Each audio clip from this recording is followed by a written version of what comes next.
aujourd'hui, on voit ensemble comment faire les semis.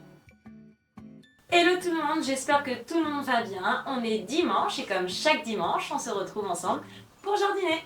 Que l'on soit débutant ou que vous ayez déjà quelques années d'expérience, nous allons voir ensemble comment semer des graines pour obtenir des plants. Installez-vous confortablement et restez bien jusqu'à la fin pour connaître tout le processus de semis. Alors, avant de commencer à semer, comprenons ce que c'est qu'un semis.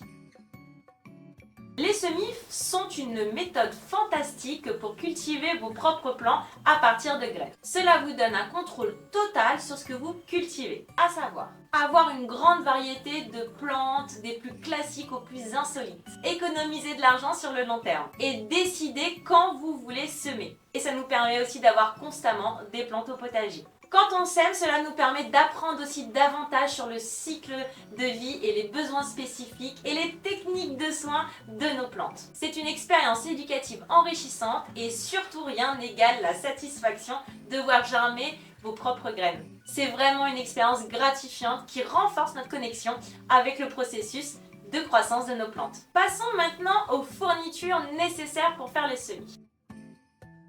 On va dire grosso modo les équipements et tout ce dont on a besoin. Alors c'est ça qui coûte relativement cher dans le fait de faire ces semis, c'est le terreau d'une part et les contenants. Vous savez tout ce qu'il y a là. Alors si c'est votre première année, je vous conseille de limiter vos achats de contenants et de préférer la récup. Après votre première année, vous saurez exactement de quoi vous avez besoin et vous pourrez alors vous équiper et donc investir dans des fournitures et des équipements pour faire le semis. Alors, pour faire les semis, à minima, on a besoin de contenants. Vous avez différents types de pots. Vous voyez, ce sont ces pots-là qu'on appelle les godets. Vous avez besoin de terreau à semis de qualité, de graines, d'un vaporisateur. Alors, pour les contenants, on peut utiliser des rouleaux à papier. On peut utiliser des boîtes à œufs. On peut utiliser des bouteilles en plastique. On peut utiliser des gobelets ou des pots à yaourt. Qu'est-ce qu'on peut utiliser d'autre? Ah oui, des pots de glace. Si vous utilisez quelque chose qui est en plastique, n'oubliez pas de faire des trous en fait en dessous pour permettre le drainage de l'eau. Alors, petites astuces. Vous avez dans les Leroy Merlin jardinage, juste derrière les caisses, en sortant, vous avez des grands bacs. Et en fait, dans les bacs, vous avez ce qu'on appelle des plaques alvéolées. Alors, c'est plutôt des cache-pots ou des choses comme ça, mais vous pouvez en fait en récupérer gratuitement. Moi, c'est comme ça que je les récupère. Vous avez aussi dans les grandes surfaces la possibilité, parce que certains utilisent le polystyrène pour semer, vous pouvez récupérer des bacs en polystyrène et dans ces cas-là, vous pouvez semer à l'intérieur. Le must quand même, c'est vraiment les plaques alvéolées et les godets, bien évidemment. Vous avez ce genre de choses. Donc là, vous avez les godets et vous avez des petites grilles qui vous permettent de maintenir les godets dedans et de prendre le tout pour pouvoir après le mettre à arroser en fait par en dessous. Donc vous avez différentes tailles en fonction des différents pots. Vous pouvez aussi utiliser ce genre de secoupes qui sont pour les jardinières pour pouvoir déposer en fait les godets dedans à l'intérieur et vous avez en fait un endroit où vous allez pouvoir mettre l'eau pour arroser par la suite.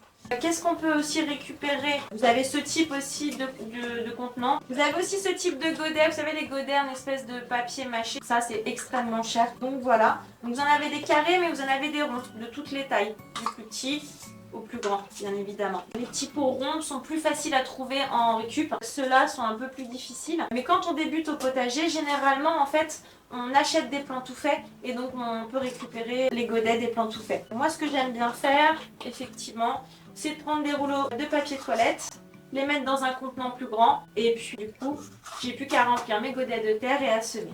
Ah oui, forcément, vous avez des serres. Donc là, vous pouvez acheter, vous avez des plus grandes, des plus petites, vous pouvez acheter des mini-serres et dans ces cas-là, vous pouvez mettre vos godets directement dedans. Alors, il faut faire attention à la taille des godets, ils ne sont pas tous pareils, ils n'ont pas tous la même taille, la même largeur. Donc là, vous avez une taille un peu plus haute, et là, donc c'est plutôt un rectangle, et là, c'est plutôt un carré.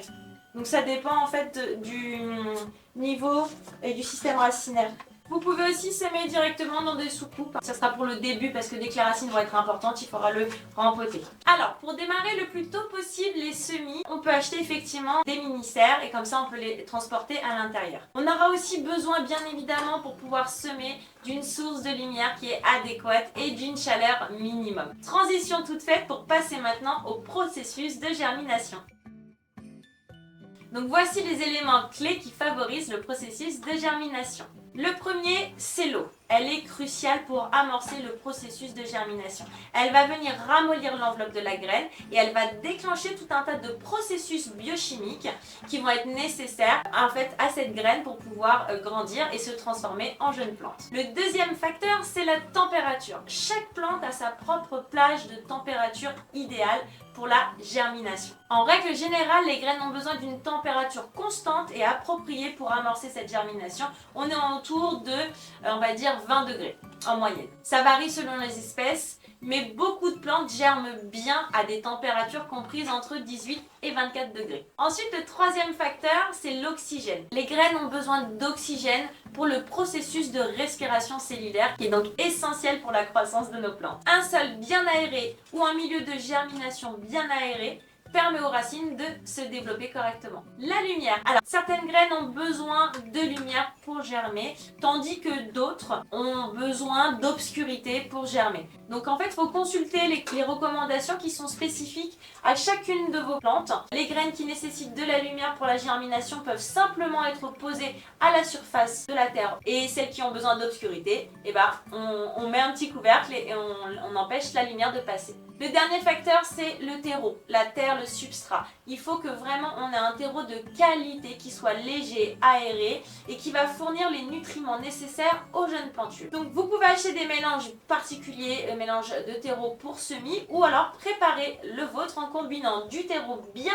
tamisé avec de la perlite ou de la vermiculite. Vous avez aussi des conditions de dormance. Dans certains cas, il y a certaines graines qui nécessitent une période de dormance. Alors parfois c'est lié à des conditions spécifiques comme par exemple le froid.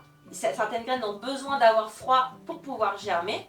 Et le plus souvent, ce sont des graines qui proviennent de plantes de type vivace ou de climat, on va dire, saisonnier. Donc il faudra vous assurer en fait de suivre les recommandations spécifiques pour chaque type de plante et chaque type de graines que vous allez semer. Car les besoins peuvent vraiment varier d'une espèce à une autre ou d'un cultivar à un autre. Donc en général, en fournissant les conditions optimales en termes d'eau, de température, d'oxygène, de substrat, vous maximisez les chances de réussite de la germination. Alors avant de semer, passons maintenant au choix des graines. Très important. Autant le terreau est méga important, donc on peut mettre notre argent dans le terreau, les contenants on peut faire de la récup, et les graines c'est pareil, il faut bien choisir ses graines. Alors c'est vraiment crucial. Alors vous avez différents types de graines. Vous avez les graines hybrides, conventionnelles et bio. On va faire un petit topo là-dessus. Comme ça vous permettra de définir quelles sont celles qui conviennent le mieux à votre potager. Alors on peut acheter des graines qu'on appelle dites conventionnelles. Ce sont donc des graines qui proviennent de plantes cultivées de manière traditionnelles. Elles peuvent être issues de plantes qui ont été cultivées à partir de graines hybrides ou qui ont été pollinisées de manière naturelle. Ces graines peuvent être aussi également génétiquement modifiées ou traitées par des produits chimiques, mais dans ces cas-là, c'est noté sur le paquet. Donc lisez bien les paquets. Vous avez les graines hybrides. Elles sont le résultat du croisement entre deux variétés parentes ou des variétés spécifiques pour créer une nouvelle variété. Généralement, c'est pour qu'elles résistent mieux aux maladies. Les hybrides sont souvent développés pour combiner les meilleures caractéristiques de chaque parent, c'est-à-dire de chaque plante. Comme par exemple, je viens de le dire, la résistance aux maladies, la productivité ou la qualité des fruits. Vous avez ensuite des graines biologiques. Là, elles proviennent uniquement de plantes cultivées sans l'utilisation de pesticides chimiques, d'engrais synthétiques, etc. Elles ne sont jamais génétiquement modifiées. Et bien évidemment qu'elles sont produites conformément aux normes de l'agriculture biologique. Alors attention, les normes de l'agriculture biologique ne sont pas les mêmes dans tous les pays du monde. Si vous avez la chance de pouvoir utiliser des graines biologiques, c'est vraiment une approche qui est à privilégier puisqu'elle est plus respectueuse de l'environnement et ça nous permet de soutenir des pratiques agricoles durables. Alors c'est le moment de mettre les mains dans la terre et de voir le processus de semis. On commence donc par la préparation du matériel, c'est-à-dire les contenants. On va venir en fait, en fonction des différentes typologies de plantes, choisir le contenant qui est le plus adapté. On va aussi avoir besoin de supports à étiquette. Vous avez ce genre de choses, par exemple. Pour le terreau, ce qui est le plus pratique, c'est d'acheter du terreau à semis, comme ça tout est fait. Si vous décidez de faire votre propre terreau à semis, il sera vraiment très important d'acheter du terreau classique, de venir ajouter des perlites ou des vermiculites et de venir en fait le passer au tamis pour qu'il soit le plus fin possible. Vous retrouverez la liste de toutes les graines à semer courant février dans la vidéo quoi faire au potager en février. Donc on a toutes ces graines qu'on va pouvoir maintenant semer. Alors je vais pas toutes les semer aujourd'hui, je vais attendre encore parce que mois de février les jours sont assez quand même courts, la luminosité est pas terrible donc il y a quand même un risque que les semis filent. Alors pour pouvoir faire les semis, on commence par préparer en fait notre matériel. Donc d'une part nos contenants et de l'autre notre terreau. Il va nous falloir aussi les graines. Alors le terreau à semis, il doit être léger, bien aéré, sans morceaux et exempt de maladies bien évidemment.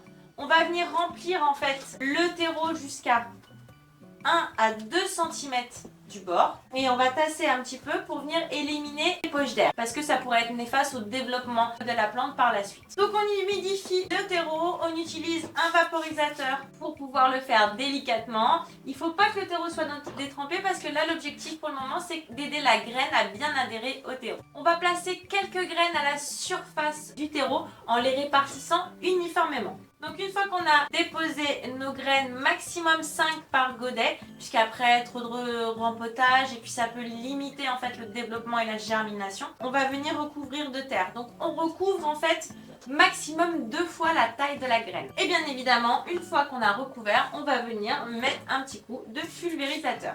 Au moins on est sûr que les graines ne se seront pas déplacées. Donc voilà, on a pu effectuer en fait les semis. Vous allez voir, c'est l'étape la plus facile dans tout ça, puisqu'il suffit de remplir un pot, de mettre une graine et de recouvrir à, on va dire, 2 fois la hauteur de la graine maximum, d'arroser délicatement. Et ensuite, on peut mettre aussi un couvercle par-dessus, donc soit de la mettre dans une mini-serre ou carrément du film plastique ou quelque chose. Alors justement, voyons maintenant les conditions de germination.